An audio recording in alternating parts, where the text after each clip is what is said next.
आपण समस्त को पुनर्बार स्वागत करुच्ची एक टीचिंग जोन यूट्यूब चैनल को।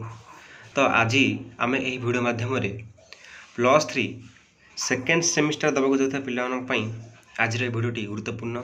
तो जो मैंने +3 आर्ट्स सेकेंड सेमिस्टर देवे तो से ये भिडियोटी हूँ गुरुत्वपूर्ण।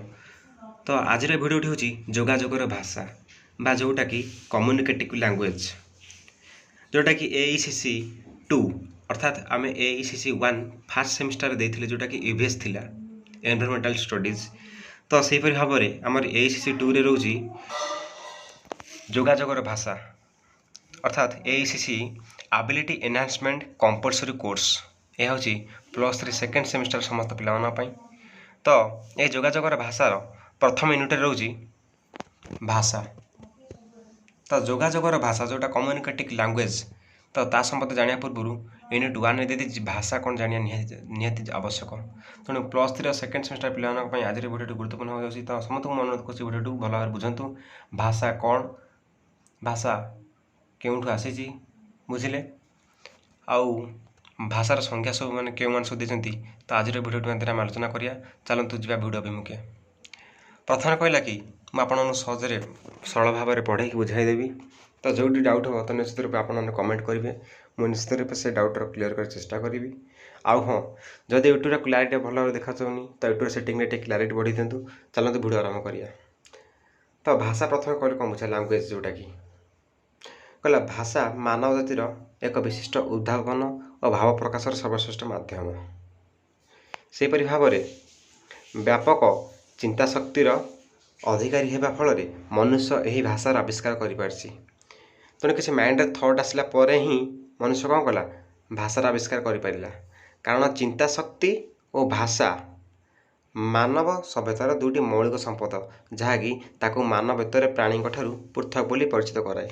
तेणु प्राणी मैंने भाषा कहींपारती ना, मात्र मानव कौन करे चिंता शक्ति एंड अल्सो कौन लैंग्वेज ये प्रयोग करें। तेणु मानव कौन सभ्यतार यही दुईटी मौलिक संपद पर कौन है से प्राणी मान अलग हो पारा।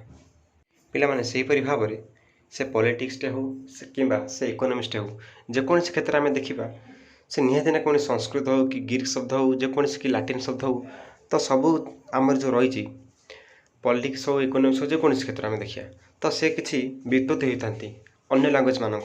तो यहीपरि भाव में आमर भाषा कौट उत्पन्न है ना संस्कृत भाष धातु कर्मवाच्य आ प्रत्यय युक्त हो भाषा शब्दर व्युत्पत्ति कौन घटी कौन ना संस्कृत भाष धातु कर्मवाच्य आ प्रत्यय युक्त हो यहाँ मन रखते पाने जार अर्थ कौन जार अर्थ कहला कि व्यक्तवाणी कौन व्यक्तवाणी भाष व्यक्तम बाची धातु पाठ आम बुझिले। सेपरि संस्कृत रेट कौन कही गोटे भाष्यते व्यक्त बाग रूपणे अभिवाज्यते इति भाषा अर्थात व्यक्त बाग वाणी रूप से जार अभिव्यक्ति कराए ताकू भाषा कहुए। बा कहले कौन कथा कहवा ताको से कथा कौन वाणी रूप में कौन अभिव्यक्ति करदे अर्थात प्रकाश करदे तो से भाषा हो गला। आप जस्ट मन रखिता यहीपरि भाव में सब एग्जाम लिखिले रिजल्टा भल आसो।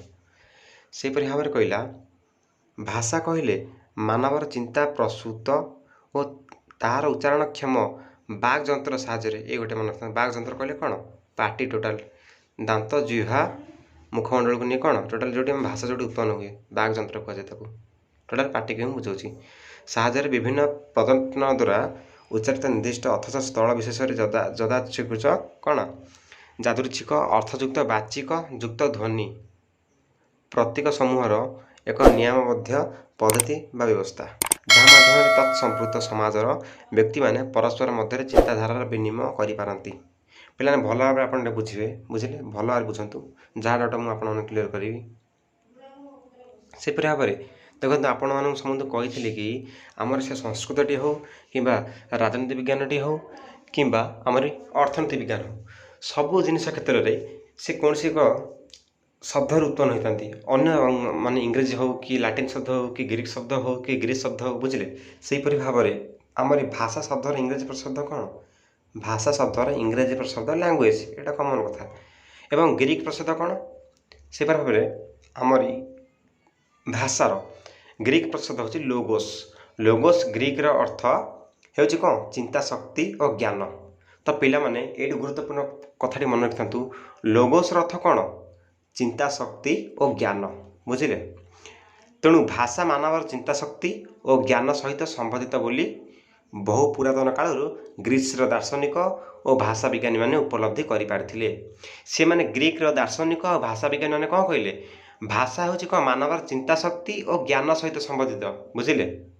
ଯେଉଁଠି ଚିନ୍ତା ଶକ୍ତି ଅଛି ଆଉ ଯେଉଁଠି ଜ୍ଞାନ ଅଛି ତ ସେଠି ନିଶ୍ଚିତ ରୂପେ ଭାଷା ପ୍ରୟୋଗ କରାଯାଇପାରିବ। ସେହିପରି ଭାବରେ କହିଲା ଇଂରାଜୀ ଶବ୍ଦ ଲାଙ୍ଗୁଏଜ, ଲାଟିନ ଶବ୍ଦ କ'ଣ ଲିଙ୍ଗୁଆ ସହିତ ସମ୍ପୃକ୍ତ, ଯାହାର ଅର୍ଥ କ'ଣ ଜିହ୍ୱା।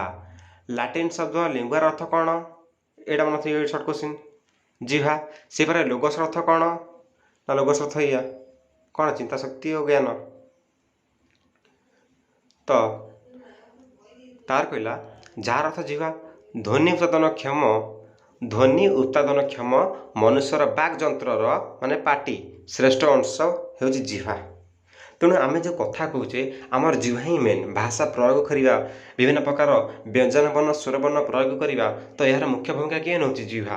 ତେଣୁ ଆମ ବାକ୍ ଯନ୍ତ୍ରର ଶ୍ରେଷ୍ଠ ଅଂଶ କିଏ ଜିହ୍ୱା।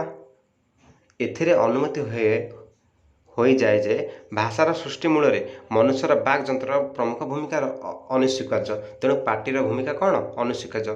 ତେଣୁ ଆମେ ପାଟି ନ ଲେଖି ଏଠି କ'ଣ ଲେଖିବା ବାକ୍ ଯନ୍ତ୍ର ଲେଖିଲେ ଟିକେ ଆଟ୍ରାକ୍ଟିଭ୍ ଲାଗିବ।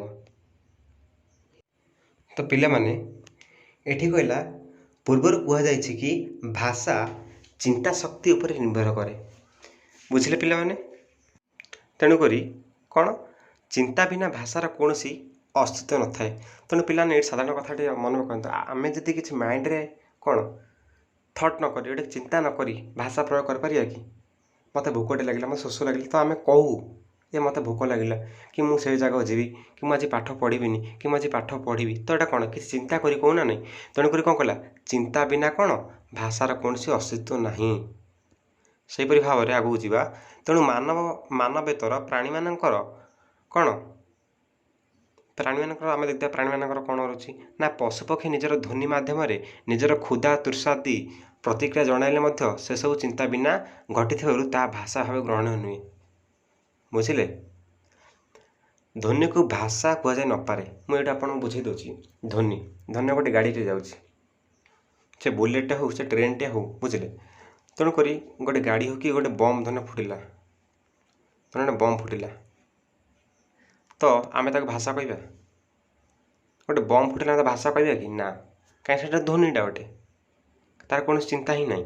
ତେଣୁ ଧ୍ୱନିକୁ ଭାଷା କୁହାଯାଇ ନପାରେ। ତେଣୁକରି ଏଇଠି ଭାବରେ ସେ କହିଲା ଧ୍ୱନିକୁ କ'ଣ ଭାଷା କୁହାଯାଇ ନପାରେ। ଭାଷା ଚିନ୍ତା ଶକ୍ତି ଓ ଧ୍ୱନି ଉତ୍ପାଦନକ୍ଷମ ବାକ୍ ଯନ୍ତ୍ର ସହିତ କ'ଣ ଚିନ୍ତା ଶକ୍ତି ଆଉ ଧ୍ୱନି ଉତ୍ପାଦନକ୍ଷମ କିଏ ବାକ୍ ଯନ୍ତ୍ର ସହିତ ସମ୍ପୃକ୍ତ। ସେହିପରି ଭାବରେ ଦେଖିଲେ ପିଲାମାନେ ଏ ବାକ୍ ଯନ୍ତ୍ରକୁ ସବୁଠି ମାନେ ଏଇଟାକୁ ସବୁଠି ଆଡ଼୍ କରୁଛି, ଅର୍ଥାତ୍ ପାଟି ଆମର ମୁଖ୍ୟ ଭୂମିକା ଗ୍ରହଣ କରୁଛି ଆଉ ଚିନ୍ତା ଶକ୍ତି।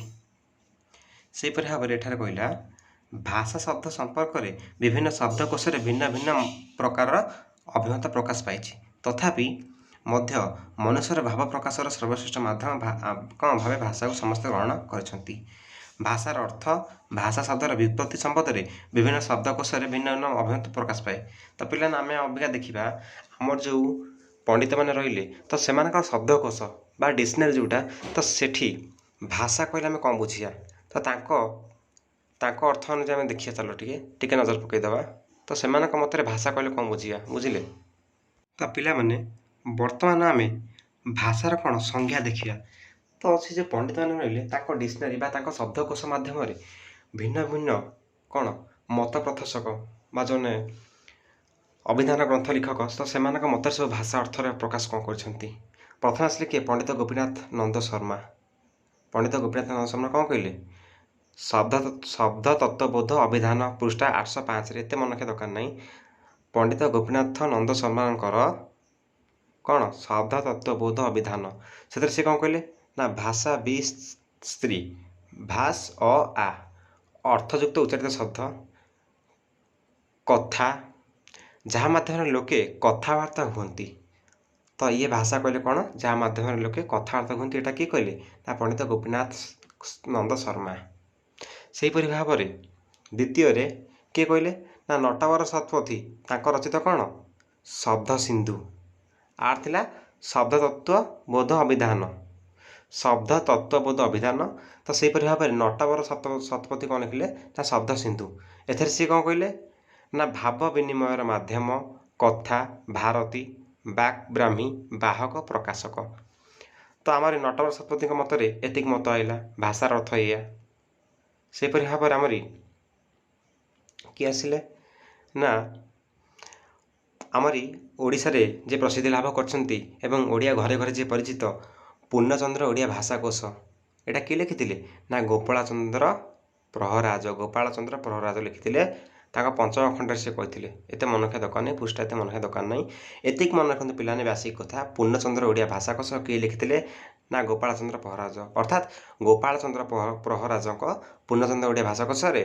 भाषार अर्थ कौन ना मनर भावर अभिव्यक्ति माने प्रकाश करे मनर भाव को मन जहाँ भावना अच्छी प्रकाश करदे अर्थात कहीदेवा जद्वारा मनर भाव कौन प्रकाशित होता है से भाव में कौन कहला ना कंठस्वर हाव भाव आकार इंगित प्रभृति यही अर्थ में भाषा व्यवहार गण्य से भाव में आम नेक्स्ट देखा पंडित कुलमणि दास ताकर कौन थिला ना सरल ओडिया अभिधान अर्थात पंडित कुलमणि दास सरल ओडिया अभिधान कौन लिखिथिले ना भाषा अर्थयुक्त कथन माने अर्थ बहनकारी गोटे कथन अर्थात कथा आ भाषार अर्थ कहवा भाषार अर्थ कथन भाषार अर्थ चिठीपत्र से कहले कि पंडित कुलमणि दास कौन कहते ना भाषार अर्थ चिठीपत्र कही से भाव में एठी कहला मानव जहाद्वारा निजर मनर भाव अन्यर कौन बोधगम कराइपे मानव जहाद्वारा निजर मनर भाव कौन अन्यर बोधगम कराइपे माने अन्य को बुझाई पारे